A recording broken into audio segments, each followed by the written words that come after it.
l'inauguration du site. 18h30. C'est 18h30 ? Oui. Ouais, c'est ça. Ok, donc voilà. 18h30. Alors, le 15 mai, il y aura une réunion citoyenne concernant l'éclairage public. Donc, vous avez reçu normalement tous dans votre boîte aux lettres un flyer pour expliquer donc la démarche de consultation populaire, même si ce n'est pas au terme constitutionnel du terme, mais pour demander l'avis des citoyens en vue d'éteindre ou de laisser l'éclairage public comme il est maintenant ou de le rallumer tous les jours. Donc, je vous invite à cette réunion citoyenne qui aura lieu ici. Je ne sais plus, est-ce que quelqu'un sait l'heure? Je n'ai pas noté l'heure. Probablement, oui, c'est 19h. Donc le 15 mai prochain. Ensuite, que dire d'autre? Il y a un petit... Oui, bien sûr, ça concerne l'éclairage public et la pose de caméras dans des endroits publics. Donc, si vous êtes à la recherche d'informations par rapport à ces points-là, n'hésitez pas à venir à la réunion citoyenne. 19h30, voilà. Donc c'est bien 19h30 le 15 mai. Petite information aussi concernant les travaux du contournement de la Nationale 5. Donc les travaux devaient être terminés normalement demain et c'est possible qu'ils soient terminés demain, mais simplement s'il pleut. Donc c'est un raclage pause. S'il pleut, ils ne sauront pas être terminés demain et comme ils annoncent de la pluie demain et après-demain, il est possible que le contournement ne soit pas totalement rouvert, en tout cas avant le week-end, mais il devrait être ouvert pour le week-end, sauf peut-être la bretelle au niveau de Villers-Perrois, mais en tout cas le trafic du contournement pourra reprendre à peu près normalement à partir de ce week-end. Ils annoncent de la pluie, mais il ne pleut jamais. Donc. Ils annoncent, c'est vrai que ça fait quelques temps qu'ils annoncent de la pluie, et j'imagine que certains attendent avec impatience qu'il pleuve, mais voilà, donc à voir demain. Et donc ne vous étonnez pas si ça a un jour ou deux de retard, voilà, ce sera la faute à pas de chance et à la météo. Peut-être un point concernant aussi les déchets qui ont été abandonnés sur le rond-point sud de Fanny-Gosselin. Deux fois, donc il y a eu un dépôt il y a une dizaine de jours avec des déchets de type amiante, la nuit du 12 au 13 avril, et puis encore un autre dépôt ce week-end, donc le 18. Jean-Jacques, je te laisse expliquer. Ça a été constaté par notre agent constatateur et par l'agent constatateur du SPOE, et on a houspillé plusieurs fois pour qu'ils viennent déblayer. Ils ont bien promis que ça serait fait pour fin de cette semaine. Mais bon, j'espère que... Maintenant, on a retrouvé des adresses et ça suit son cours. Donc, on rappelle juste par un... Oui. Donc, on rappelle effectivement, comme il s'agit d'une route régionale, c'est le service public de Wallonie qui est chargé de ramasser les déchets. Alors, évidemment, ils ressentent peut-être moins l'urgence que quand c'est sur nos routes communales et que nos ouvriers passent tous les jours dessus. Voilà, mais c'est pas faute d'avoir insisté et donc de les avoir mis au courant de ce fait-là. Alors, on suit ça du mieux qu'on peut. Mais bon, c'est vrai que si après on commence à aller à chaque fois ramasser les déchets sur les routes régionales aussi, voilà, chacun a ses responsabilités, doit être mis face à ses propres responsabilités. Ok. Oui. Mais quid quand ce sont des déchets qui peuvent être toxiques, quand ça a été de l'amiante, si le SPE prend un mois pour venir. Non, c'est pour ça qu'on les houspille tout le temps, mais voilà. Bon, nous aussi, il faut quand même un équipement spécial pour ramasser et tout. Donc voilà, bon, maintenant, si vraiment il y a péril dans la demeure, on ira les chercher. Mais, et alors je me suis laissé dire... Parce que l'amiante, tant que tu ne la bouges pas... Oui, c'est tout à fait vrai. Mais par contre, je me suis laissé dire que de ce fait-là, comme il y a un dépôt qui avait commencé effectivement du week-end, on a continué à déposer. Est-ce que ce n'est pas une crainte quand il y a un premier dépôt qui se fait, que ça devienne un appel du pied pour d'autres dépôts? C'est possible. C'est pour ça aussi c'est pour ça qu'on suit que c'est suivi de très près. Évidemment, ça fait plaisir à personne de voir ça. Et c'est vrai que ce serait... C'est vrai que chez nous, quand c'est communal, ça ne traîne pas une semaine. C'est ça que les gens ne comprennent pas toujours, évidemment. Oui. Tout à fait, mais donc c'est suivi, tout le monde est au courant et on fait le maximum pour que ça puisse être enlevé le plus rapidement possible. Je pense que... Ah oui, encore une... Justement, excuse-moi, j'insiste, mais justement dans cette idée-là, quand il y a un dépôt, on ne le délimiterait pas, ne fût-ce qu'avec des bandes rouges et blanches pour objectiver si oui ou non il y a des dépôts qui se font en plus. C'est une suggestion, mais c'est parfois pour faire taire aussi toutes les rumeurs et les idées qu'on a peut-être Quoi que tu préconçues. mettrais une balise autour? Ben, simplement déjà mettre des barrières, des fils, les Oui, une banderoles balise comme on met rouge sur... blanc. Voilà. Je sais pas, c'est une idée pour dire de voir, parce que c'est très subjectif, ça augmente pas. Alors tu as les gens qui comparent leurs photos, mais s'il y en a plus aujourd'hui que hier... Bon, après ça, alors on pourrait faire à n'importe quel, je dirais dans tous les non, dépôts qu'il y a un peu parce que partout. typiquement ici c'est un dépôt dont vous n'êtes pas responsable quant à On l'enlèvement. sait franchement qu'il allait Voilà. partir plus tôt aussi. Ils nous avaient bien promis, et puis alors on a bien insisté, finalement ils ont dit oui, ça sera parti fin de cette semaine. Maintenant on verra, j'espère. Donc voilà, bah, après ici je pense que c'était assez clair sur le fait qu'il y a eu 2 dépôts, enfin voilà, Oui. ceux qui fréquentent ont, je pense, assez clairement vu quand le deuxième est arrivé. Donc voilà, mais bon. Voilà, comme ça vous savez un peu l'état des lieux par rapport à ce point-là. Et alors j'ai oublié encore une réunion citoyenne qui aura lieu le 20 mai à 18h concernant la RN 567. Et donc voilà, donc l'avenue de Stassard. Donc ce sera une réunion. Le projet reprend, ce sera prévu au budget 2026. Et donc c'est une information pour toute personne intéressée par rapport aux travaux qui auront lieu sur cet axe-là. Voilà, alors je peux... Pour poser une question à Jean-Jacques par rapport à ce sujet-là. Donc moi, on m'a envoyé des mails par rapport à l'avenue Stassard où effectivement, comme je posais la question au précédent conseil, il y a quand même un charroi lourd nettement plus important qui passe. Donc ce monsieur s'est amusé à compter et à regarder. C'est maintenant même des triples essieux qui passent. Et il m'a envoyé des photos, mais il m'a mis qu'il avait envoyé ça aussi au service chez vous. On voit vraiment clairement aux endroits de freinage des gros véhicules lourds les bandes d'asphalte qui sont arrachées.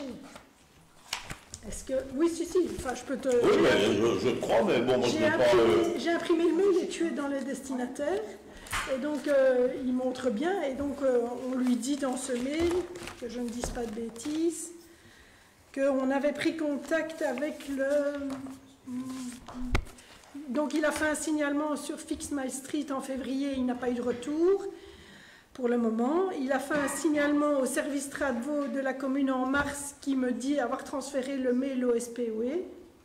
Voilà. Et donc, c'est un peu savoir si on avait eu quelques infos du SPOE par rapport à ça. Non, et si... pas moi en tout cas. Bon, on peut peut-être envoyer un petit rappel. Oui, je demanderai à Morgane. Parce que c'est vrai qu'il a montré des photos à un mois d'intervalle. C'est impressionnant l'évolution de la dégradation. Et alors, comme il dit, le fait de freiner, dans sa maison, ça tremble aussi. Et c'est à quel niveau ça? Au niveau du numéro 37 de la rue Stassard. Et donc, je peux vous transférer le mail si ça vous intéresse. Oui, si tu veux bien. Les photos. Eh ben, c'est noté. Je le renvoie à qui? À Jean-Jacques directement? C'est quoi ton adresse, toi, Jean-Jacques? Gigi Allard, @lebonvillers.be. Ok. Ben, donc on suivra ce point-là également pour la prochaine séance. Hein. Ouais. Merci. Alors, juste avant de passer à l'approbation du PV, un point, la mise à l'ordre du jour d'un point en urgence, donc juste voter l'urgence si vous êtes d'accord. Il s'agit donc du renouvellement des membres de la CCATM. On avait déjà passé le point la fois dernière, mais il y avait eu un peu un manque d'informations vis-à-vis du groupe du MRIC qui n'avait pas réalisé qu'il pouvait aussi inscrire des membres qui n'étaient pas des élus. Et donc, il faut qu'on reprenne une nouvelle décision pour pouvoir les désigner. Et donc, comme ça, c'est fait puisque vous avez envoyé vos 2 candidats et on peut les désigner comme ça. Tout est en ordre, mais donc, comme c'était pas... donc je propose qu'on l'inscrive en urgence si vous êtes d'accord. Anne? Oui, oui, oui, oui, Oui. oui, oui, oui, oui, Oui. oui, Oui. oui, Oui. oui, oui. Oui. Et oui, il y a un autre point en urgence pour le huis clos, qui est la nomination à titre définitif d'un professeur d'éducation physique. Donc, tu peux expliquer peut-être pourquoi c'est en urgence? Parce qu'on a reçu la dépêche courante la semaine dernière par rapport à la possibilité, à la faculté de le nommer pour les 2 périodes. Désolée, j'aurais... C'était pour des raisons administratives, donc pas traîner, ça pouvait engendrer des problèmes en cascade. Le point nous a été transmis dans le temps par Laurence. Donc désolée, on aurait pu voter l'urgence en une fois, mais bon, voilà. Anne? Non, il y avait un oui. Oui, oui, Oui. Oui. Oui. Oui. Oui. Oui. Oui. Oui. Oui. Oui. Oui. Oui. Oui. Et oui.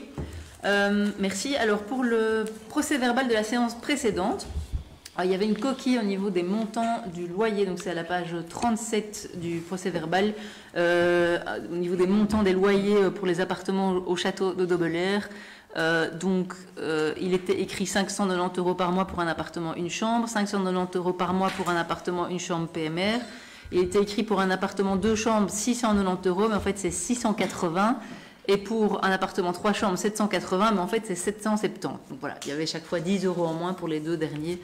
Il y avait une petite erreur donc à ce niveau-là qui sera corrigée. Donc voilà, mais je ne sais pas s'il y avait d'autres remarques sur le PV. Tant qu'on parle du château, je peux peut-être dire qu'il y a juste encore 3 logements attribués. Donc il y en a 8 qui sont attribués. Il en reste 3 attribués et on a quand même encore des candidats qui arrivent. Donc, Et on a bien une mixité. s'il vous plaît. On a bien une mixité. Oui. Ok, mais donc s'il y a... Oui. Attends, peut-être. Et tu l'as éteint en fait. Voilà. Il reste allumé. Alors simplement, on parle du chemin de ronde dans le PV, dans les communications début de PV, mais on ne dit pas que c'est le chemin de ronde du château de Dobelair. C'est pour dans quelques années, quand on relira tout ça, on ne comprendra plus de quoi on parle. Et alors j'aurais juste voulu demander que quand on parle de la commission de la CCATM, toutes nos remarques soient ajoutées. Il n'y a rien qui est noté. Donc par rapport aux fautes qu'on a votées différemment de vous, j'avais expliqué pourquoi on choisissait d'autres candidats, que ce n'était pas lié aux personnes. Et aussi, je voulais que notre remarque par rapport à la candidature du président que vous avez retenu, on trouvait que l'autre personne pouvait être validée puisqu'elle n'était pas conseillère CPAS et donc pas affichée politiquement, puisque c'est la règle normalement dans une commission consultative, que ce ne soit pas un candidat avec une étiquette politique. Et donc la dernière remarque par rapport au fait de proposer d'autres candidats, tu en as parlé, je t'en remercie, donc c'est en ordre. Ok.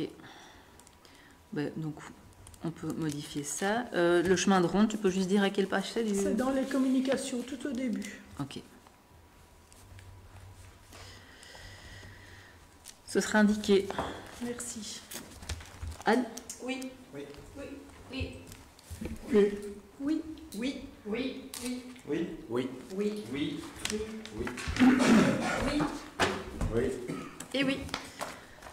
Merci. Alors, le point 2, ce sont les décisions de l'autorité de tutelle. Donc, il s'agit de communication. Il y a l'approbation des comptes pour l'exercice 2024 de la régie foncière. Donc, c'est un point du conseil communal. La délibération du collège communal concernant l'avenant 11 du marché de rénovation du château de Dobelair pour le lot 1. Et la délibération du conseil communal du 20 janvier 2025 qui désigne les membres du conseil d'administration de la régie communale autonome. Et donc toutes ces décisions sont devenues pleinement exécutoires, non pas appelées de mesures de tutelle. C'est une communication. Alors, point 3 et point 4, on peut faire les deux en même temps si vous êtes d'accord. Guide communal d'urbanisme, donc Jean-Jacques, je te laisse... ok. Donc le guide communal d'urbanisme est en fait, pour ceux qui ne savent pas ce que c'est, je vais peut-être expliquer, parce que c'est un outil peut-être en plus des autres. C'est un outil d'orientation en matière d'urbanisme et donc qui a valeur indicative, mais qui a pour but d'expliquer aux personnes qui veulent bâtir ou avoir un projet immobilier au Bonvillers comment on leur demande de construire. Alors comme je l'ai dit, c'est indicatif, donc on peut s'en écarter, mais ça permet de savoir déjà un petit peu les orientations et d'avoir une bonne idée de ce qu'on peut faire ou pas au Bonvillers. Alors ce point-là était déjà passé en conseil communal, si vous vous rappelez bien. Donc l'avant-projet avait été adopté le 26 juin 2023 et le projet ainsi que la dispense d'études de RIE, c'est rapport sur les incidences environnementales, avait été validé le 18 décembre 2023, mais n'avait pas pu être validé par le ministre avant que le CODT, donc le code de développement territorial, soit révisé et que maintenant ce guide communal d'urbanisme doit faire l'objet d'un rapport sur les incidences environnementales. Et donc en fait, on doit revoir ces décisions et reprendre la procédure au début suite à une modification de la législation. Donc en fait, on vous propose aujourd'hui de validé l'avant-projet, mais qui est en fait identique à la virgule près à celui qui avait déjà été validé le 18 décembre 2023, ainsi que le fait de la fixation, donc au point 4, du contenu du rapport sur les incidences environnementales par rapport à cette procédure-là. Qui passera en CCATM. Ça passera en CCATM, ce sera soumis à l'avis du pôle environnement aussi, et donc voilà, je ne sais pas s'il y a des remarques par rapport à ce point-là. Non, Anne? Oui. Enfin, donc c'est le point 3 et le point 4. Hein. Donc, oui. Oui, voilà. Oui. Oui. Oui. Oui. Oui. Oui. Oui. Oui. Oui. Oui. Oui. Oui. Oui. Oui. Oui. Et oui. Le point 5, le plan communal d'aménagement révisionnel dit rue de la Station à Rêves. Alors, là, il s'agit en fait d'une procédure qui permet de réviser le plan de secteur. Donc, alors, qu'est-ce que c'est le plan de secteur? Alors, le plan de secteur, c'est une grande carte qui reprend toute la Wallonie et qui est coloriée en différentes couleurs et qui détermine en fonction des couleurs des zones quelles sont les activités qu'on peut y faire ou pas.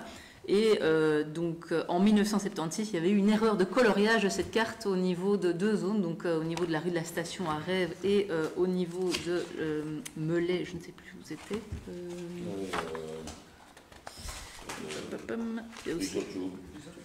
Rue Sautio à Melay. Il y avait une erreur, donc c'est une erreur historique qui n'a jamais été contestée, mais malheureusement, une fois que c'était gravé dans le marbre, eh bien, on ne pouvait pas simplement dire ah non, en fait, c'est une erreur, voilà, puisque le plan de secteur a valeur réglementaire, donc on est obligé de s'y tenir. Donc cette procédure de révision du plan de secteur avait été entamée déjà il y a quelques années, avant même l'entrée en vigueur du nouveau code été, sous l'ancien Quatup. Et on arrive enfin à la fin de cette longue procédure qui va nous permettre de rectifier une erreur de plume, en fait. Les prochaines étapes.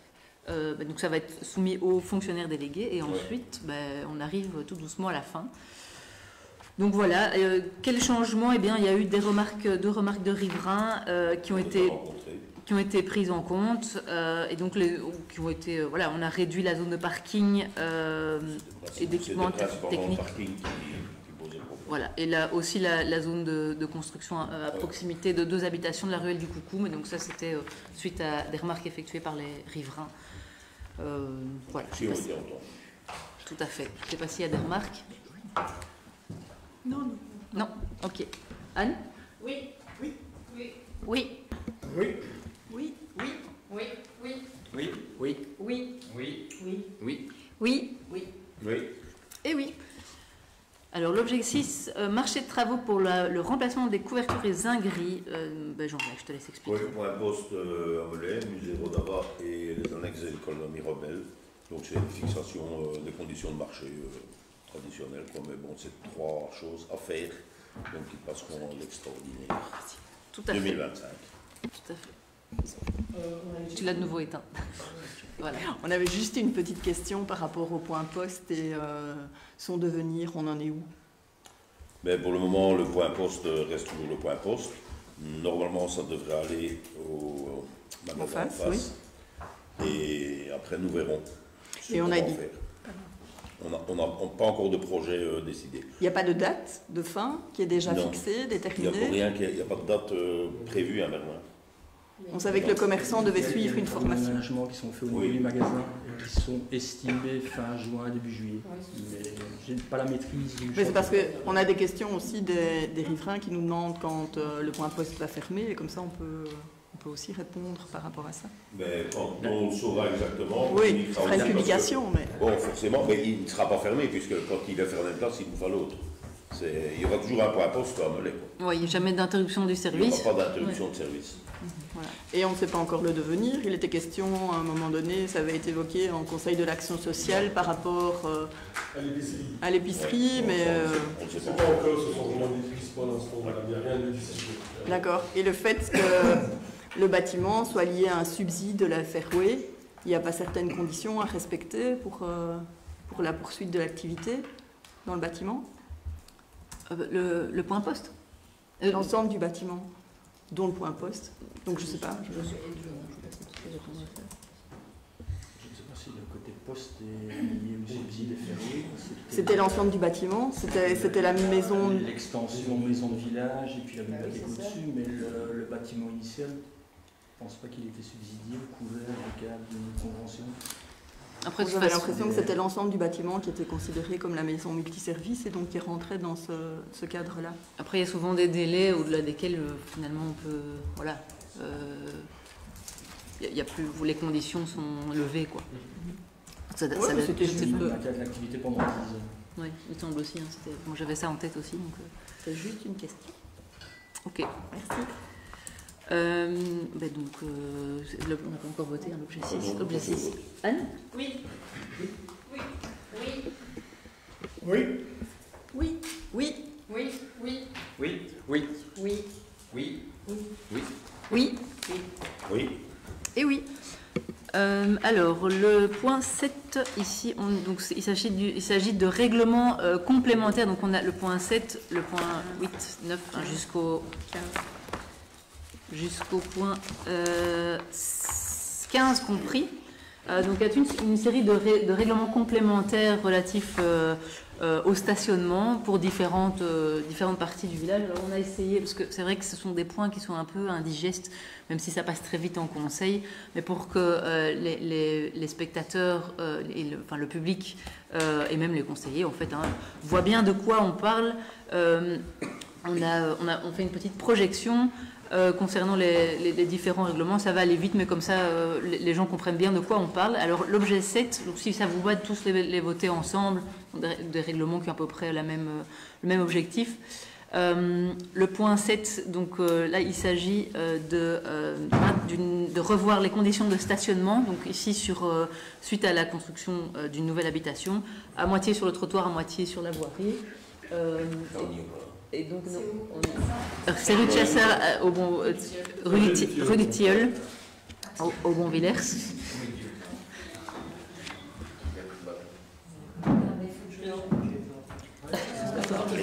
Zoom. D'accord. On teste. Hein. Ah voilà, c'est ça. Non, c'est pas grave. Ok. Celui-là n'était pas dessus, mais donc vous voyez la rue du Tilleul, donc la rue qui arrive jusqu'à l'école primaire de Villers-Perroin, depuis la rue de la Chapelle. Donc c'est le stationnement quand on va vers l'école côté gauche, voilà, donc qui sera à moitié sur le trottoir, à moitié sur la voirie. On fait un peu pub en passant. Ouais. Alors, moi je voudrais quand même faire une remarque par rapport à ce stationnement. On parle de Villers-Perroin. On a modifié l'entrée rue de la Chapelle en mettant les espèces de chicanes. Ça a eu comme conséquence, il ne faut pas se leurrer, que certains charrois plus lourds, ils ont préféré passer par la Mai et remonter par la rue Alphonse-Planche. Du coup, les gens de la rue Alphonse-Planche, ce que je comprends très très bien, réclament par rapport à leur rue parce qu'il y a énormément de passages. J'habite juste à côté, je ne conteste absolument pas ça. Donc, on met cette rue en circulation locale. Génial pour eux. Qu'est-ce qui se passe? Les gens arrivant de la Mai ne vont plus par la rue Alphonse-Planche, mais choisissent de passer par la rue Gaston-Boudin. De nouveau, je peux en témoigner, j'y habite. Alors, je m'amuse parfois, je regarde les voitures arriver, elles s'arrêtent chez personne, elles vont jusqu'au bout de la rue, elles remontent à droite. Donc, c'est bien ça qu'elles font. Et donc, maintenant, vous nous dites que vous allez encore... en plus de tout ça, pour bien bloquer le centre de Villers, mettre du stationnement à moitié sur le trottoir et à moitié sur la route. Alors le charroi un peu large, un peu lourd, un peu gros, eh bien, dites-leur tout simplement, prenez la Mai, rue Gaston-Boudin, et allez-y les petits pères. Non, mais il y a un moment, c'est un peu compliqué à Villers, hein.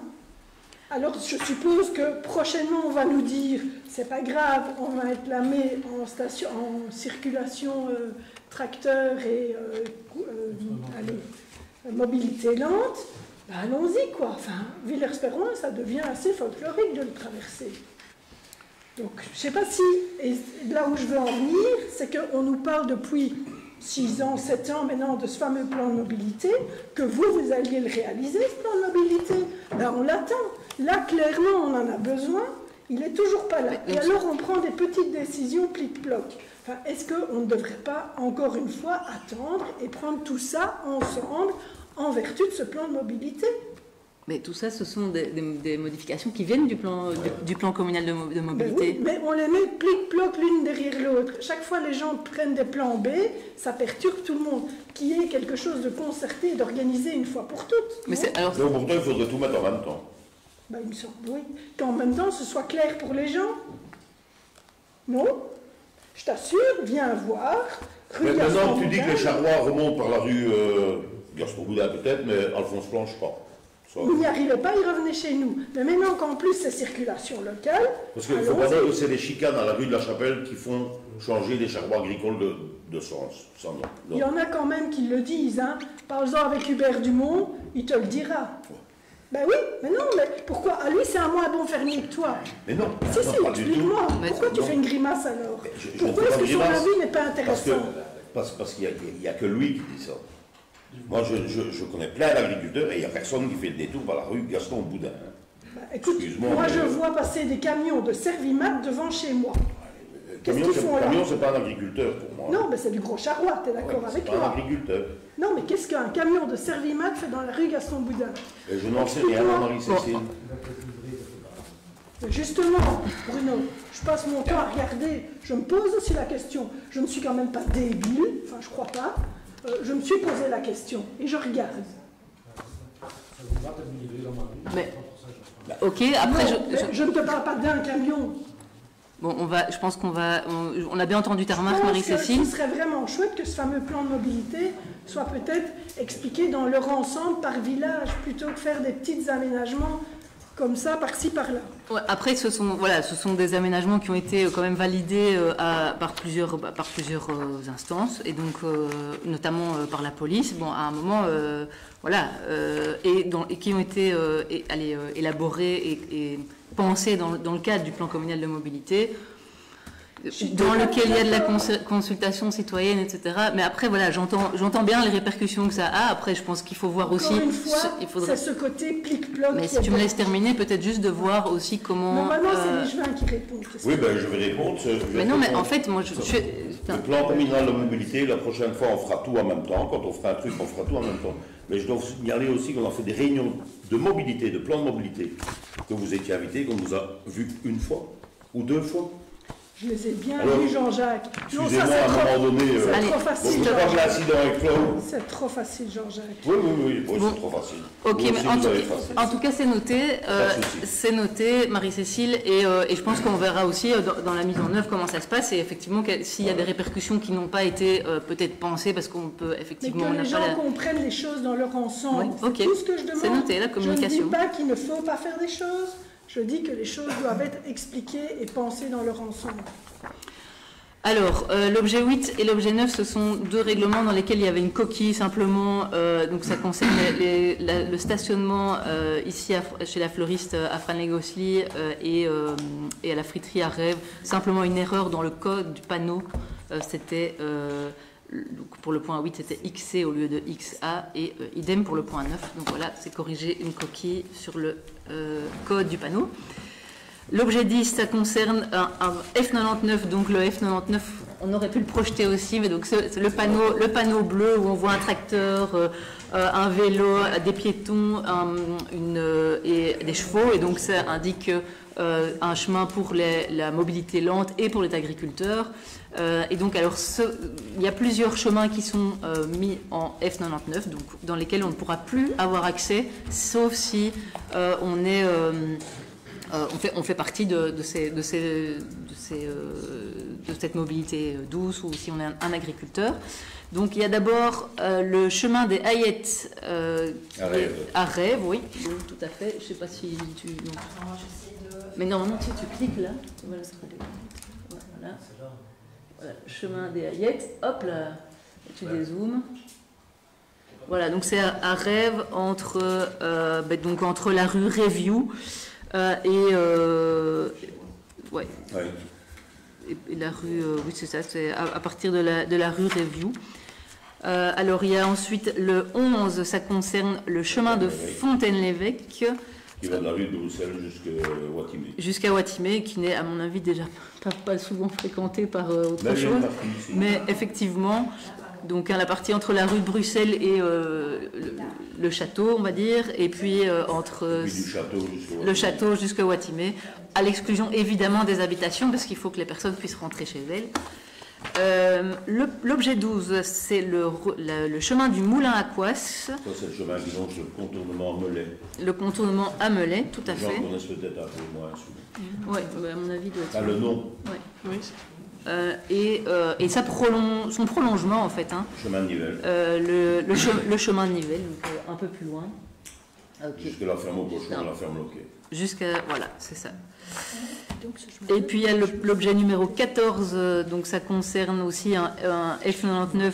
Donc ici, c'est Un déplacement. le chemin des Prés des Faustilles et le chemin de Saint-Jean. Le chemin de Saint-Jean Redevient à la normale et le chemin des Prés des Faustilles, lui, sera placé en F99. Donc ça, c'est aussi quelque chose qui vient du PCM, donc du plan communal de mobilité, parce qu'on a réalisé qu'en fait, ce n'était pas respecté le chemin des Prés de Saint-Jean. Le F99 n'était pas du tout respecté à cause du foot, si j'ai bien compris, du Charrouac. Et donc, on a... une demande du village. Oui, oui. Voilà. Et donc ce changement a donc été fait pour répondre aux demandes des citoyens et tout en restant cohérent. Et ensuite, rue de la Drève à Waillot. Et donc ici, le but, c'est de mettre le chemin en... C'est pas un F99, c'est le rond blanc entouré de rouge. Donc excepté circulation interdite, excepté circulation locale. Il y a un menuisier plus loin, donc Parce qu'il y a effectivement des habitations un peu plus loin, mais l'objectif là, c'est d'éviter... il y a des beaux sauvages, mais est-ce que ça ira ou pas? en espérant que ça fonctionne. Voilà. Donc, est-ce que vous êtes d'accord de voter les points 7 à 15 pardon, en même temps? Oui. Ok. Anne? Oui. Oui. Oui. Oui. Oui. Oui. Oui. Oui. Oui. Oui. Oui. Oui. Oui. Oui. Oui. Oui. Et oui. Alors, l'objet 16 concerne le plan de cohésion sociale et donc le rapport financier qui doit être introduit chaque année pour pouvoir pour rester dans les conditions fixées par la région wallonne et obtenir aussi un soutien financier par rapport au plan de cohésion sociale. Voilà, Bruno, je ne sais pas si tu as envie de rajouter quelque chose. Ils vont juste approuver le plan de cohésion sociale, le plan financier. Donc, au niveau des chiffres, un subside de 32 000 €. On a déjà reçu 75% du subside, soit 24 000, on va encore recevoir 1 000. Et ce qu'on doit justifier, c'est à 40 000 €, mais bon, on a 236 000 qui est déjà justifié. Voilà, ce sont des salaires, des frais de fonctionnement, des frais de déplacement des agents. Vous avez des questions? Rapport financier? Non? Bon, voilà. Ok, Anne? Oui. Oui. Oui. Oui. Oui. Oui. Oui. Oui. Oui. Oui. Oui. Oui. Oui. Oui. Oui. Oui. Oui. oui. Et oui. Alors, l'objet 17 concerne la commission communale de l'accueil. Donc, c'est une commission qui qui rend notamment des avis sur tout ce qui concerne l'accueil extrascolaire, l'accueil temps libre. Alors, on avait déjà désigné les représentants lors du conseil communal du 20 janvier, mais l'ONE nous est revenu en nous expliquant qu'on avait beaucoup de membres, en fait un petit peu trop de membres par rapport à la taille de notre commune. En fait, on a le même nombre de membres qu'à Charleroi, pour donner une idée. Et donc, ils ont suggéré de diminuer, enfin, ils nous ont demandé de diminuer le nombre de membres, donc de passer de 25 membres à 15 membres. Et donc, ça veut dire qu'il y a 5 composantes et c'est 3 membres par composante, 3 effectifs et 3 suppléants. Donc, par rapport à l'application de la clé de DONT suite aux élections, on était à deux citoyens bonvillersois et une personne pour le MRIC. Alors, à la base, c'était 4-1. On avait déjà désigné tout le monde le 20 janvier, mais donc, vous avez chacun introduit les candidats qui veulent garder ce mandat-là. Et donc, on a, corrigez-moi si je me trompe, donc le président le président effectif et suppléant est désigné par le collège, mais donc nous, on va désigner 2 membres effectifs et 2 membres suppléants. Donc pour les citoyens montvillersois, le membre effectif est Maïté Pluma, pour le MRIC Anne Grégoire, et le membre suppléant pour les citoyens montvillersois est Alexis Gaucher, et pour le MRIC Céline Meulart. C'est bien correct? Ok, donc je propose qu'on prenne acte de cette présentation de candidats. Faut pas voter là. Non. Ok, super. Donc l'objet 18, donc c'est pour Bruno la convention de participation solidaire au service Allo Santé. Et donc ici on vous demande d'approuver la convention de participation à la SBL Allo Santé, qui je rappelle gère les urgences de nuit, enfin les gardes de nuit et de week-end. La participation financière est de 50 cents, ça n'a pas été augmenté, 50 cents par habitant, ce qui fait 4 853 € pour l'année 2025. Et si on reprend un peu les chiffres dans le bilan, au niveau des appels, on est à 485 appels en 2024, ce qui représente par rapport à l'année passée, enfin par rapport à la moyenne des 5 années précédentes, sans prendre le 2020, parce que là je n'ai pas les chiffres, mais on est à 45% en moins. Non, on est à 45% d'appels, donc ce qui fait quand même 55% en moins par rapport aux autres années. Donc ça nous interpelle un petit peu quand on voit qu'on a 4 500 € à payer pour 485 appels. Voilà, on va peut-être les interpeller pour avoir, parce que dans la convention, on est en train même d'avoir 2 réunions par an, ce qui n'est jamais fait, pour avoir un peu les renseignements. Vas-y, Marie-Cécile.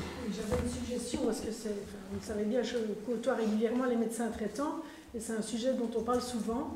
Et donc je pense que c'est intéressant, si on pouvait avoir les appels, les relever, eux peuvent savoir aussi, par leur réunion interne, si j'ai bien compris, quel patient appelle qui. Parce que les médecins traitants me disent, en tout cas certains, qu'ils pensent avoir un rôle aussi à jouer là-dedans. Et donc à bien expliquer à leurs patients quand et comment appeler, pour éviter les abus et justement encore peut-être faire diminuer ce nombre. Je crois que c'est intéressant de sensibiliser les médecins traitants à ça. Je prends un exemple, une médecin traitant qui me dit, moi j'explique bien aux gens, voilà, si vous êtes malade, qu'il vous arrive ceci, ceci, ceci, alors oui, vous faites ça ou vous faites ça. Et donc c'est peut-être important d'aider les appelants. Il y en a peut-être qui appellent parfois parce qu'ils sont démunis, peut-être sensibiliser les médecins traitants à faire ce petit travail d'explication à leurs patients. Tout le monde est gagnant dans le tas, puisque eux aussi ont leur tour de garde, et donc moins il y aura d'appels, plus ils y gagnent aussi. Donc c'est à mon avis un travail donnant-donnant qui peut porter ses fruits. En fait, en général, on voit, je vérifie un petit peu le nombre d'appels par rapport aux toutes les communes. On est quand même à 50% en moins par rapport... Tout à fait, mais c'est pour ça que je te dis que les médecins traitants, il y en a quand même une douzaine qui viennent chez nous, à la maison de repos, me disent tous, nous on pense vraiment, parce qu'ils ont aussi leurs réunions entre médecins, et ils font les mêmes comparaisons, et ils sont toujours applaudis par leurs collègues, tiens, au Bonvillers, c'est vrai que vous appelez assez peu, et c'est ce qu'ils disent, on fait ce travail de sensibiliser nos gens, et donc peut-être continuer à en parler aux médecins traitants, je pense à tous les nouveaux qui arrivent, qui fassent eux aussi cette démarche, parce que je crois que c'est vraiment ça qui nous démarque, nous, par rapport aux autres communes.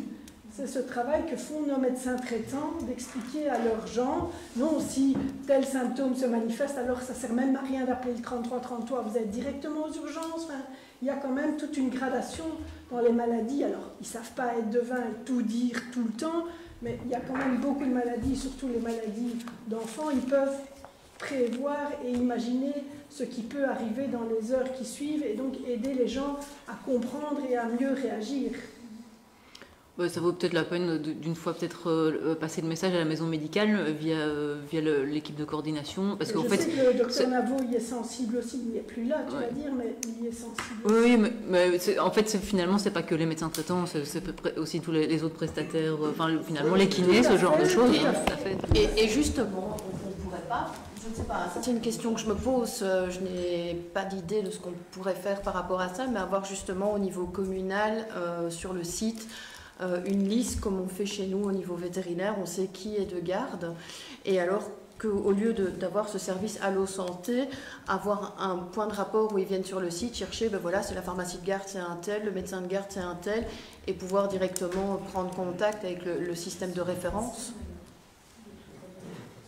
C'est une question, je ne sais pas, hein, je ne sais pas, c'est possible, pas possible, c'est une idée, quoi. Ben, on prend la suggestion en tout cas. Est-ce que dans le rapport que tu as reçu, on sait voir le profil, on va dire, un peu numérique des personnes, savoir si la raison pour laquelle ils appellent, justement, est plutôt une question de facilité de prendre juste le téléphone et d'avoir le numéro qui est encodé, ou autre chose.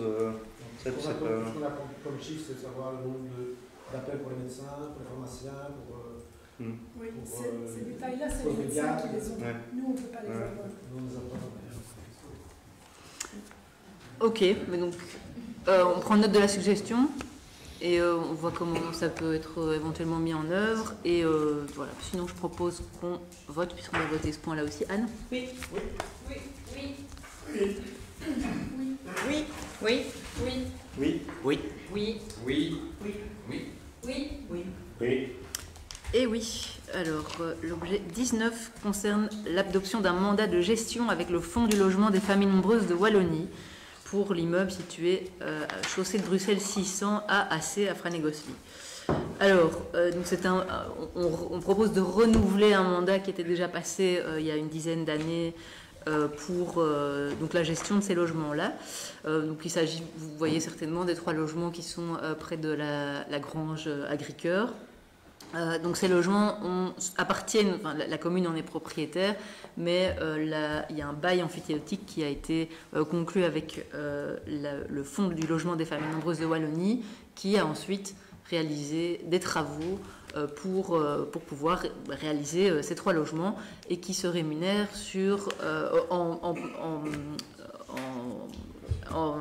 en touchant une partie des loyers et qui rétrocède à la commune une petite partie aussi, notamment pour tout ce qui est frais de gestion, frais administratifs, etc. Donc là, on propose simplement de reconduire la convention puisqu'elle est arrivée au bout et ça fonctionne très bien. Jean-Jacques, tu as peut-être envie de toucher un mot là-dessus? Rien d'autre à expliquer? Ok, je ne sais pas s'il y a des questions. Je vais y arriver. Quand c'est rouge, c'est carré. Juste, pourquoi cette fois-ci on ne renouvelle que pour 1 an? Il y a une raison particulière? Parce qu'il y a des familles qui ne sont plus familles nombreuses, déjà, donc il faut qu'on remette tout ça un peu... Et alors il y a des problèmes dans un logement, et là le fonds de logement doit intervenir avec une isolation. Au niveau des travaux? Oui. Donc on attend que les travaux soient faits, et puis on... Et puis on mettra ça en route. Ok, merci. Pas de souci. Voilà. Donc s'il n'y a pas d'autres remarques, je propose qu'on vote. Anne? Oui. Oui. Oui. Oui. Oui. Oui. Oui. Oui. Oui. Oui. Oui. Oui. Oui. Oui. Oui. Oui. Et oui. Alors, le point, objet numéro 20, donc, qui concerne le projet agrivoltaïque et le contrat de prêt à usage précaire et gratuit. Alors, donc, par rapport à ce point-là, donc la parcelle de 6 hectares, que vous voyez certainement donc, le long de la N5, a été cultivé par un agriculteur. Il y avait un contrat qui durait 24 mois. Ce contrat est arrivé à échéance, mais le permis, la procédure de permis est toujours en cours parce qu'il y a eu une modification du permis une modification de la demande de permis. Et donc, pour pouvoir préparer éventuellement donc l'arrivée de l'éleveur d'ovins, eh bien, on propose un contrat de prêt à usage gratuit avec la société donc Ether Énergie qui va ensemencer la terre, ce qui va permettre de ne pas la laisser comme ça. Et donc voilà.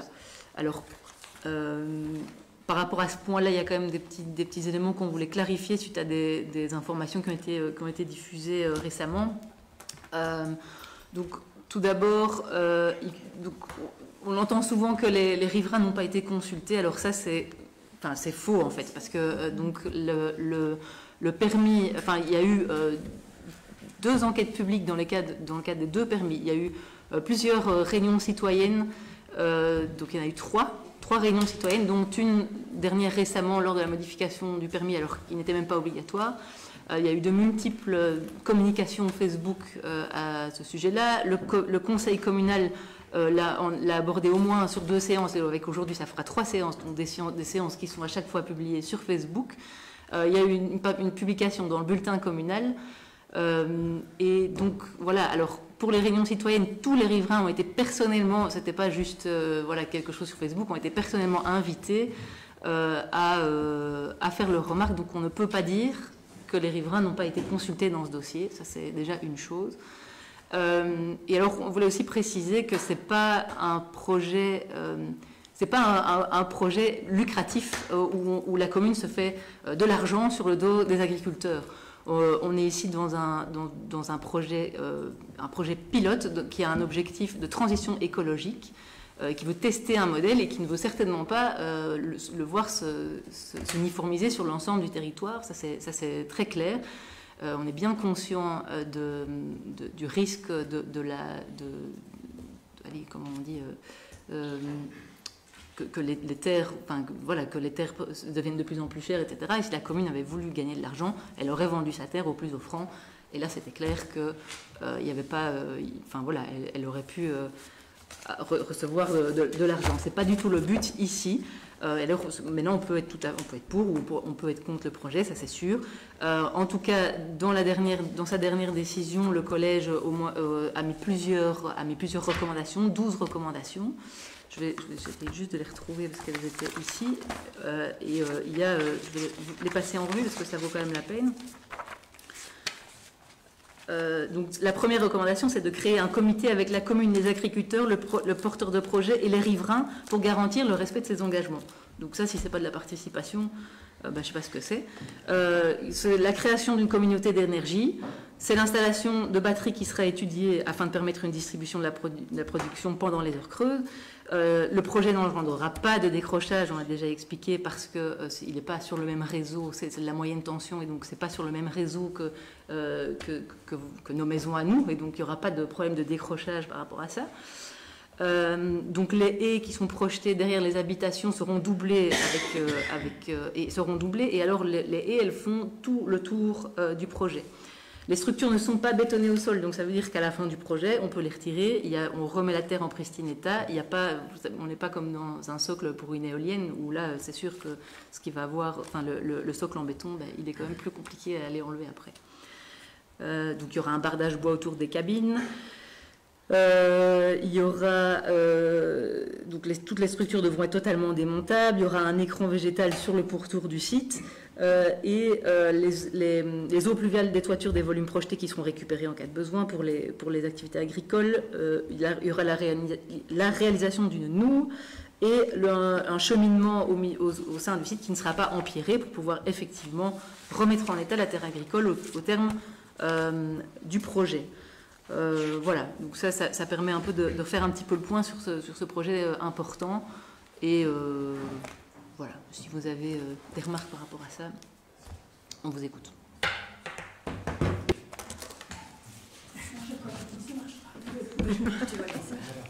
Voilà, non, je voudrais juste dire une chose. Effectivement, il y a une capsule qui a été tournée à notre initiative, à la demande des riverains, je tiens à l'insister, parce que les riverains n'ont pas dit qu'ils n'ont pas été consultés. Ce qu'ils disent et qu'ils redisent, c'est qu'ils ont le sentiment, ou la réalité, je ne sais pas, ça c'est une interprétation, je vous laisse la faire.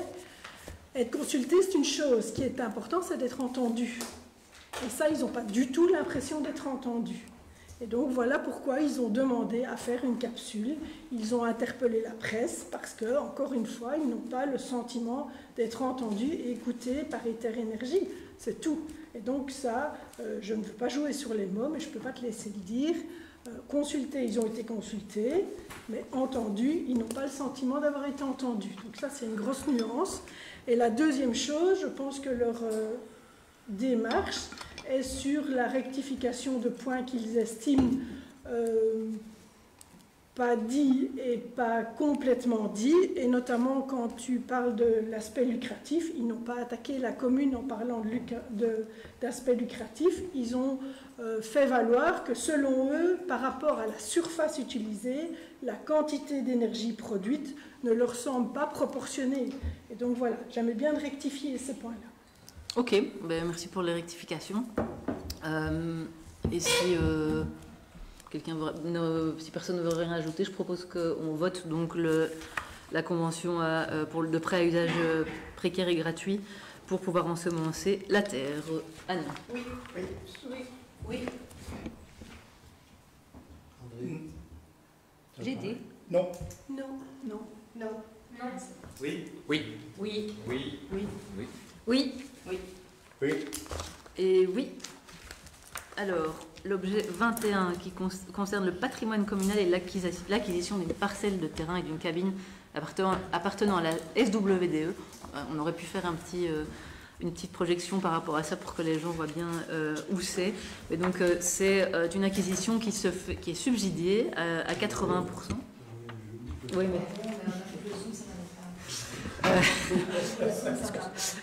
donc, dans le cadre d'un projet maillage vert, maillage bleu, donc on propose l'acquisition de cette parcelle pour y réaliser un espace vert qui sera propice à la biodiversité. Voilà, donc ça fait partie d'un projet d'ensemble. Au niveau du maillage vert et bleu, il n'y a pas que là à Villers-Perron, il y a aussi une ripisylve qui est envisagée le long du ruisseau Grandchamp. La plantation, une replantation à la rue Bringan et la ripisylve dans le prolongement le long du ruisseau de Frasnes. Et donc voilà, ça fait partie aussi des acquisitions, je veux dire stratégiques. Une partie de la surface est urbanisable et donc il n'y a pas encore de projet pour le moment, mais en tout cas il y a la partie qui est en zone d'espace vert, si je ne m'abuse, sera propice à la biodiversité, alors qu'elle est idéalement placée entre la rue Haute et la rue du Calvaire. Merci Brahim.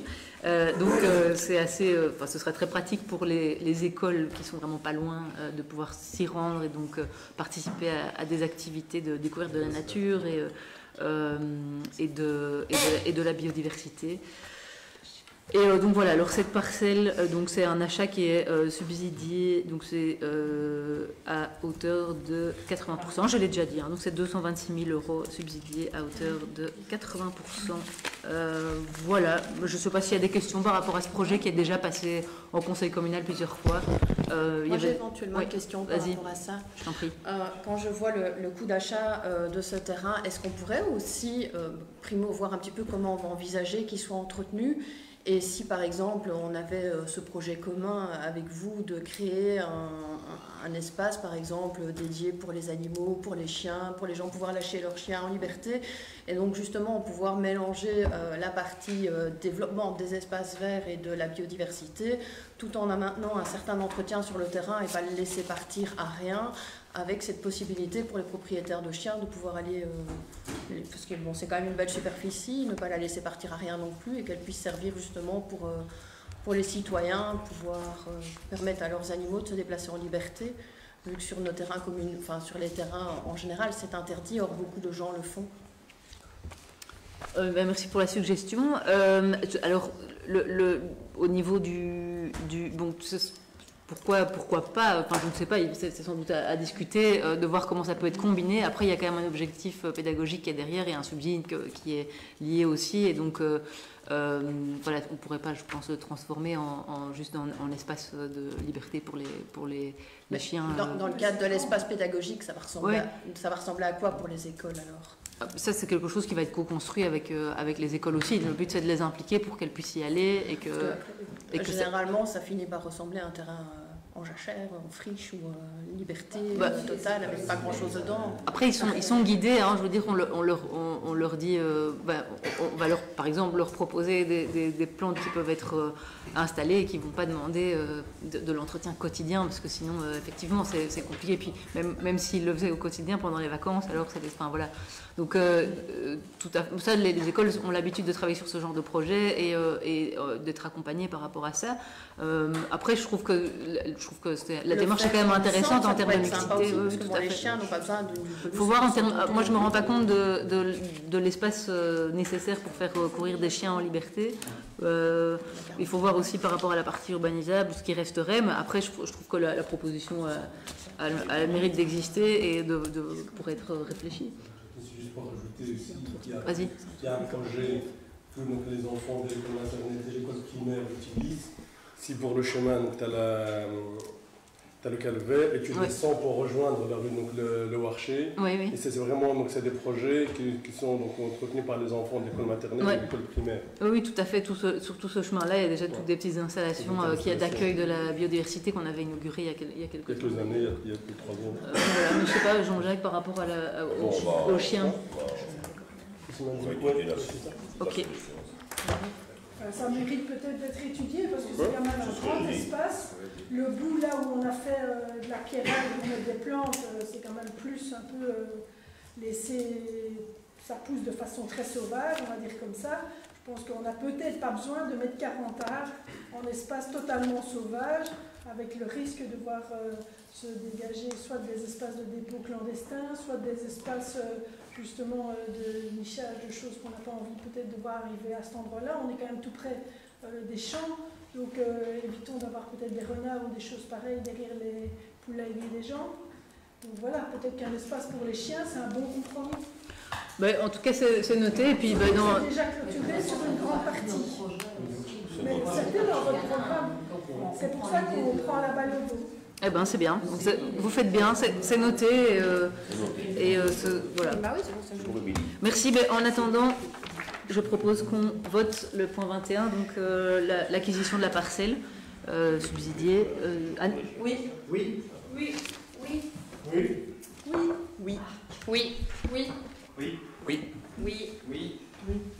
Oui. Oui. Oui. Et oui. Alors, on arrive au bout déjà de la séance publique, mais d'abord les communications et questions. Il y a le point U, c'est juste, j'ai oublié le point U. Donc oui, le point U, donc bon, ça va être une prise d'acte tout simplement. Donc c'était, vous aviez proposé la dernière fois, je pense, toi, Marie-Cécile Loriot et Anne Grégoire, et qui vont être remplacés par Monsieur Callens-David. Ah oui, Callens-David comme effectif et Colette Leclerc comme suppléant. Oui. Et donc voilà, c'est une prise d'acte aussi, je suppose. Oui. Voilà. Pour ceux qui ont PC, c'est au point 45. Merci. Voilà. 44, pardon.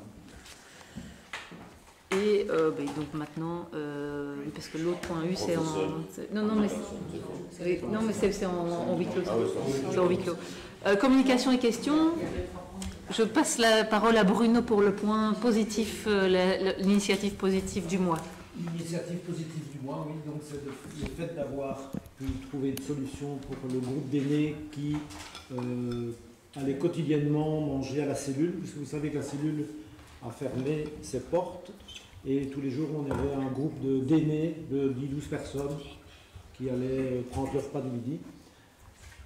C'était le moyen pour eux de se retrouver, d'avoir un moment convivial, d'avoir un moment de discussion, et on ne voulait pas les laisser comme ça un peu à l'abandon. Donc on a essayé de trouver une solution pour eux. La première proposition qu'on leur avait faite, c'était de mettre une maison de village à disposition et de peut-être trouver un traiteur qui pourrait leur fournir leur repas le midi, mais bon, on leur a proposé. Et eux sont venus d'eux-mêmes avec une autre proposition, c'était de pouvoir prendre leur repas dans une maison de repos. Et donc, comme ils avaient fait la demande, on s'est dit, ben, pourquoi pas. On a contacté le Home Drillon. La directrice était tout à fait enchantée, mais la direction générale a refusé, question organisation et question d'espace. Et donc on s'est retourné vers le Home Notre-Dame de Banneux, qui... Et le directeur était tout à fait enchanté, ainsi que la direction générale. Et donc, le groupe de 10-12 personnes peut aller tous les jours manger à midi, donc prendre leur repas de midi au Notre-Dame de Banneux. On leur demande juste une petite organisation au niveau du groupe, c'est qu'il y ait un délégué du groupe qui prenne toutes les semaines le menu, enfin, les réservations et le communiquer à la responsable du groupe. Donc, ils reçoivent tous les mois les menus, parce qu'il y a 2 propositions par jour. Ils reçoivent le menu du mois et chaque semaine, voilà, donc la personne responsable prend les réservations et les communique. Apparemment, ça se passe bien. Et au niveau prix, c'est 9,67 € plus TVA, donc ça fait à peu près 11 € et quelques, 11,50 € au lieu de 6-7 € qu'ils payaient à la cellule. Et ils ont les boissons aussi. et ils ont les boissons. Donc voilà, c'était chouette d'avoir qu'une solution se soit dégagée pour ces personnes qui sont enchantées. Hein, oui, vraiment, tout à fait enchantées, ils sont bien reçus. Et en fait, la proposition venait d'eux, parce que leur proposer d'aller manger dans un home, c'était peut-être un peu... oui, bah, ça pourrait être compliqué à vivre pour certains, mais c'était là. venait d'eux, donc... Ok, je ne sais pas s'il y a d'autres points, Marie-Cécile. Oui, j'ai quelques questions, s'il vous plaît. Je t'en prie. La première, on a parlé la semaine dernière que la fabrique d'église de Royaux devait être... Pardon? Non, moi c'est rouge. C'est rouge, Tu me dis rouge, on ne peut pas. Si rouge, on peut. Ah, tantôt tu me dis rouge, non. Non, en fait, donc, ce qu'il y a, c'est que les autres, je pense que les autres éteignent à chaque fois leur micro quand ils ont fini de parler, mais comme toi, tu le laisses allumer, en fait, il est toujours allumé, donc quand tu pousses, tu l'éteins, en fait. Mais c'est pas grave. Voilà. Donc, je demandais si la fabrique d'église de Royaux avait été contactée par rapport à leurs problèmes pour l'organisation de leur messe supplémentaire. Oui. J'ai eu réunion avec eux et on va essayer de trouver une solution. Pour nous, la solution la plus simple pour toutes les fabriques, ce serait d'avoir un organisme pour toutes les fabriques. Mais bon, c'est compliqué, mais on ne comprend pas très bien la différence entre le coût de l'organisme sur certaines fabriques et sur d'autres. Donc c'est une chose à mettre au point. Voilà. J'ai cru comprendre qu'il y avait là de grosses disparités. Oui, exactement. Voilà. Non, ben merci, c'était voir si... Je pense qu'effectivement, il y a le nœud d'un problème là. Alors, une deuxième question, un problème plus délicat, donc on en parle toujours beaucoup de nouveau pour le moment, les gens du voyage qui sont revenus à Frasnes. Donc on a bien vu que vous aviez mis un container pour qu'ils mettent leurs poubelles. Est-ce qu'ils sont revenus mettre leurs poubelles? Ils ne sont pas revenus. Moi je suis passé le jour même, je leur ai demandé de le remplir, mais je ne suis plus allé voir parce que je n'étais pas là. Voilà. Et donc moi, on se demandait, parce que ça devient quand même un problème, enfin, on est tous bien d'accord, et là il n'y a aucune attaque sur vous, on essaye aussi de réfléchir avec vous à comment trouver des solutions. Et donc je me suis quand même renseignée dans beaucoup d'autres communes, il y a quand même des communes, pour ne pas la citer, comme Nivelles, qui est quand même une grosse commune, qui a très très peu de gens du voyage, voire pas du tout sur leur terrain. Alors eux, comment est-ce qu'ils ont fait? Ils ont fait notamment, une fois de temps en temps, si l'un ou l'autre viennent, ils font des grosses actions. Alors oui, ça leur coûte de faire une expulsion, de faire une coupure d'électricité, d'eau, mais le message est clair. Les gens évitent de revenir. Je pense que chez nous, les Bonvillers, on est devenus l'auberge du bon accueil. Quand il y en a un qui s'en va, il téléphone au suivant, la place est libre, arrivez. Alors ça, c'est une solution. Après, vous en ferez ce que vous voudrez, mais on se pose des questions comme vous. Moi, dans les résidences, ils sont venus visiter. C'est pas très drôle non plus. Je crois qu'il y a beaucoup de gens qui subissent de nouveau des vols. On a beaucoup de mal de ne pas penser que c'est eux, d'autant plus que la police, quand ils arrivent, c'est la première chose qu'ils disent. Cherchez pas, ils sont là, voilà ce qui se passe. Alors, à tort ou à raison, j'en sais rien, mais ça véhicule cette idée que les gens du voyage, c'est bon pour personne. Donc ça, c'était une première solution, envisager peut-être une fois pour toutes une action forte qui coûtera, mais le message sera clair par rapport à ces gens. Pourquoi est-ce qu'on n'envisage pas dans certaines communes, ça se fait, on leur demande une caution à l'arrivée. Alors avec cette caution, on s'en sert pour payer le container, l'évacuation des poubelles. C'est ce qu'on fait. Voilà, ça me paraît, voilà. Quand ils payent. Oui, mais alors quand ils ne payent pas, oui, mais s'ils savent qu'en ne payant pas, il ne se passe rien. L'électricité, c'est fait, mais ils vont se remonter dans les trucs privés. Ben oui, et si on coupe là, voilà. Encore une fois, Jean-Jacques. Et la cité n'a plus d'électricité. Je suis d'accord, Jean-Jacques, mais encore une fois, il y a des communes où ils arrivent à le faire.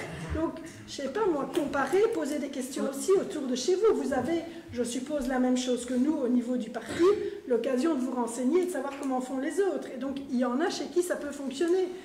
L'idée n'est pas de dire que vous faites mal, l'idée est de trouver une solution pour la commune des Bonvillers dans son ensemble. Et là, on a un problème. Vous serez quand même d'accord avec moi que d'année en année, c'est de pire en pire maintenant. Hein. Je crois que je ne me trompe pas en disant ça. Donc voilà, c'était des suggestions. Est-ce qu'il n'y a pas moyen d'y réfléchir et quitte à envisager un jour, une fois pour toutes dans le budget, un montant qui sera consacré à faire une action forte creuser des tranchées autour de ce terrain. Alors vous allez me Ben, dire, ça c'est fait pas dans nous, l'autre. je sais bien, mais encore une fois, si avec les jardins de Wallonie, il y avait une bonne collaboration en disant la commune est d'accord d'y mettre une partie de budget, ben, je vais avoir le plaisir d'aller aussi au jardin de Wallonie, j'en parlerai aussi. Je pense qu'encore une fois, il y a des communes où ça marche. On n'est pas des oiseaux rares. Si ça marche chez les autres, ça peut marcher chez nous. C'est tout ce que je dis. Mais effectivement, je pense que le problème est quand même assez global dans toute la Wallonie et je ne pense pas qu'il y ait une commune qui ait trouvé une solution miracle pour s'en... Il y a quand même des communes qui ont moins de problèmes. Enfin voilà, donc cherchons et allons comparer. Ouais, mais donc ça, je pense, la réflexion, enfin voilà, la réflexion, elle est en cours, ça c'est sûr, et donc on essaye effectivement de trouver les meilleures solutions, mais effectivement la solution miracle, si elle existait, je pense que tout le monde l'appliquerait et qu'il y aurait plus de problème. Il y a certainement des communes qui ont moins de problèmes, des communes qui ont certainement plus de problèmes aussi qu'au Bonvillers. Voilà, mais donc effectivement, Jean-Jacques en a parlé, mais la première question à se poser, c'est pourquoi est-ce que ce terrain n'est toujours pas construit, pourquoi est-ce que ce terrain reste comme ça, voilà. Donc, Alors j'ai plusieurs questions à la lecture des collèges. Dans le collège du 18 mars, justement, on parle du repas des crèches et des écoles. Où est-ce qu'on en est par rapport à ça, par rapport au repas? Donc il y a des marchés qui ont été passés. Et donc j'ai vu que c'était compliqué, qu'il y avait une possibilité, mais pas de liaison chaude, c'est ça? Moi, je suis passé à la crèche tout à l'heure, j'ai pas eu de remarque. Oui, bah c'est une bonne nouvelle. Mais nous, quand on lit les collèges, on n'a pas forcément le retour de ce qui se passe après les décisions. Donc, si on ne les pose pas ici, j'ai pas les infos. Ça se passe bien aussi. Et donc c'est qui livre finalement? C'est qui le fournisseur? Équilibre.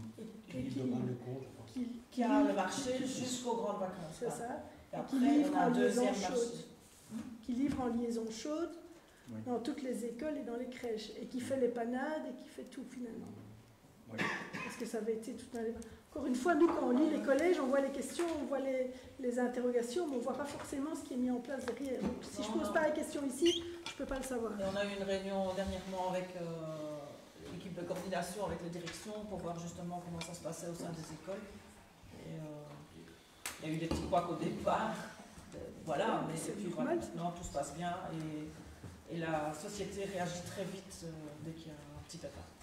Et pour rebondir par rapport aux repas chauds qui sont livrés par rapport aux gens de CPS, donc voilà, ça se passe super bien. Au début, il y avait vraiment, on disait les gens que la soupe était un peu moins bonne, mais apparemment maintenant, moins bonne. Mais apparemment maintenant, on n'a plus de retour négatif par rapport à la livraison. Voilà. On a déjà discuté au niveau du conseil de CPS. Voilà, comme ça, moi, juste pour ton information, comme ça, moi. Donc les bénéficiaires du CPS, c'est le même... Non, c'est Strepé Bracchini, c'est pas la même chose du tout. Parce que c'est pas le même conditionnement, c'est pas la même quantité, c'est pas le même marché. Voilà.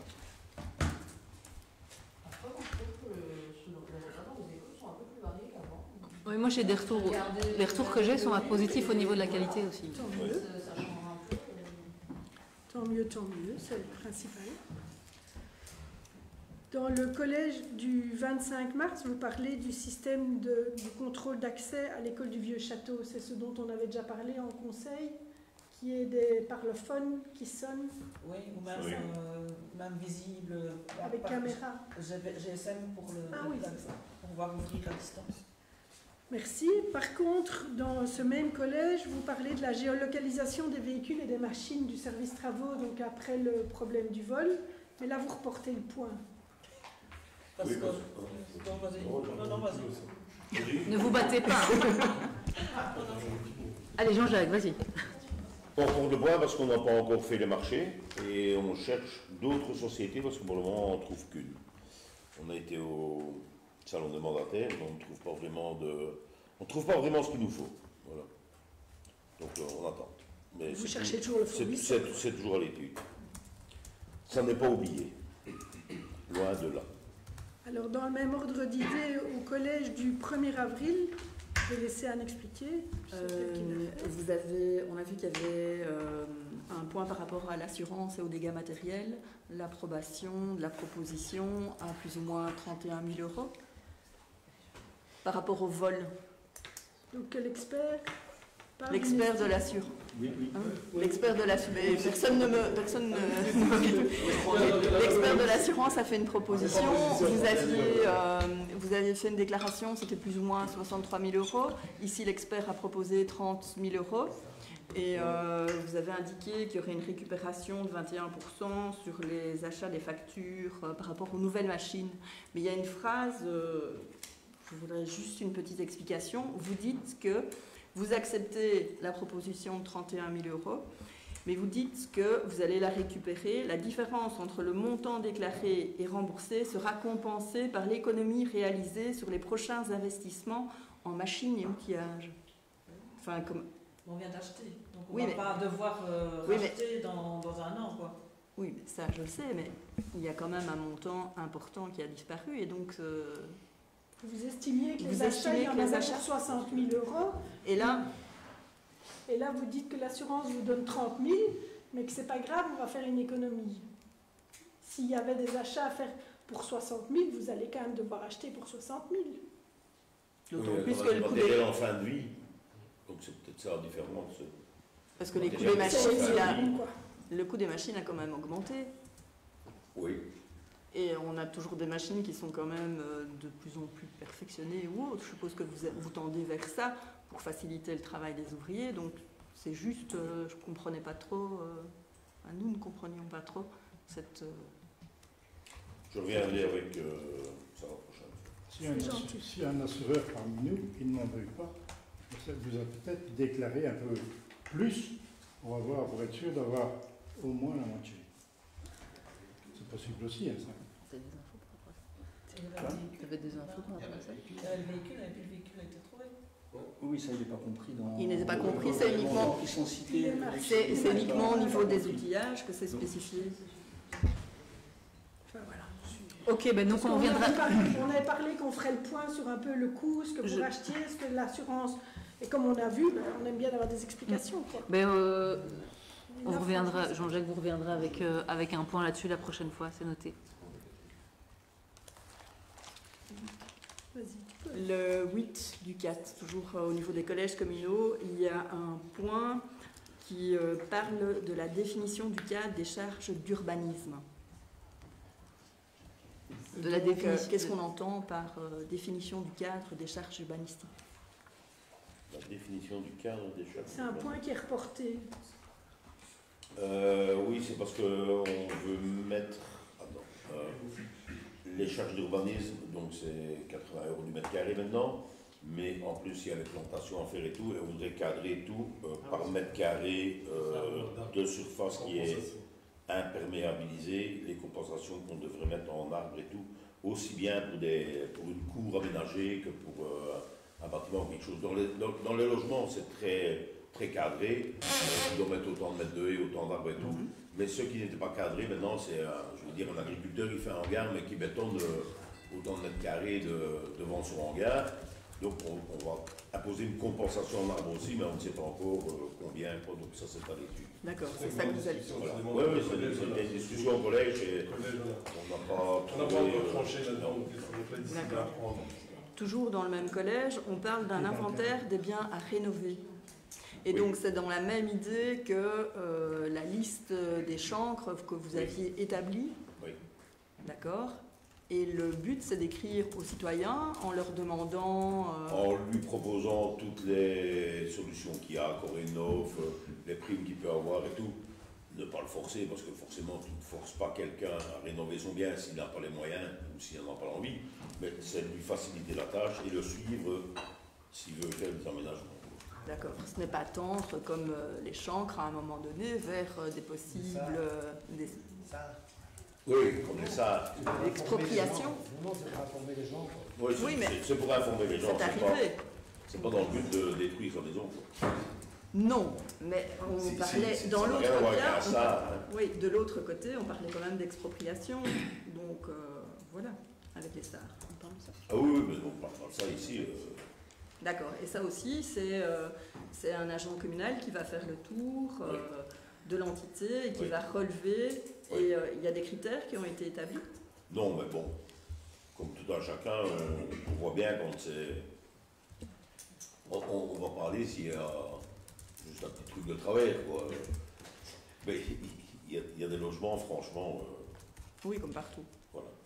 Ok, mais il y a peut-être des raisons aussi pour lesquelles Oui, on privilégie, en général, quand on achète un bâtiment, on fait d'abord l'intérieur, et puis s'il nous reste des sous... Justement, une explication, et voilà, c'est tout.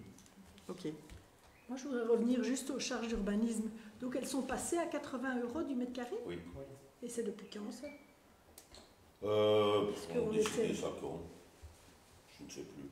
C'est pas nouveau. C'est quand même assez récent, hein. Ça ne date pas d'il y a 2-3 ans, hein, parce que j'ai eu souvenir de 40, de 60. Début d'année. Oui, donc c'est tout Ah bah récent. oui, quoi. c'est vrai, Oui, on n'est jamais qu'au mois d'avril. Hein. C'est vrai qu'on est tout au mois d'avril. Donc en 2025, les charges d'urbanisme passent à 25 à 80 € du mètre carré habitable. Oui. C'est ça. On est toujours bien d'accord que ce prix qu'on impose aux promoteurs, il n'y a pas de miracle. Il va le répercuter sur le prix de vente et le prix de location. Et donc finalement, quand on se plaint qu'au Bonvillers, l'habitat coûte de plus en plus cher, on fait tout ce qu'il faut pour qu'il continue à coûter de plus en plus cher. Ça, je ne dirais pas, parce que bon, on impose les charges d'urbanisme, ils ont quand même des restitutions à la commune, de logements... Je suis d'accord, mais le gars qui va acheter sa maison qui a été construite par un promoteur, si le promoteur lui a construit une maison, un appartement de 80 mètres carrés, il a payé 80 fois 80 € pour cet appartement en charge d'urbanisme, il n'y a pas de miracle, cette somme-là, il va la répercuter sur l'acheteur.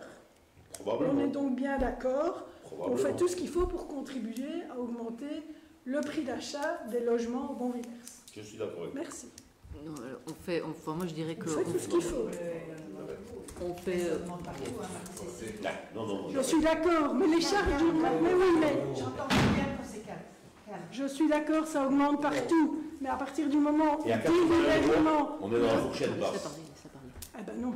Ah oui, ça peut aller jusqu'à 120 €. Oui, On peut aller jusqu'à 120 dans les €. environs chez nous, on est dans la fourchette haute. Comparons ce qui est comparable. N'allons pas comparer avec Lannes ou Chaumont-Gistoux. D'ailleurs, Chaumont-Gistoux est à 80 € du mètre carré. Mais ce qui est sûr, c'est que construire, enfin, je veux dire, il y a un impact sur le territoire, il y a un impact sur l'environnement, et ça va coûter de plus en plus cher aussi. Et donc voilà, enfin ça, il faut, c'est comme ça partout. Il y a les charges d'urbanisme. C'est normal que les personnes qui profitent de tout l'équipement contribuent aussi à augmenter la valeur des équipements communs, quoi. Oui, mais on peut décider de fixer des charges d'urbanisme à 40 €, 60 €, les laisser là, ou cette année, encore une fois, les augmenter. C'est tout ce que je demande. Oui, tout à fait. Voilà. Donc elles ont été augmentées. Voilà. Elles ont été augmentées. Est-ce qu'il y a encore des points?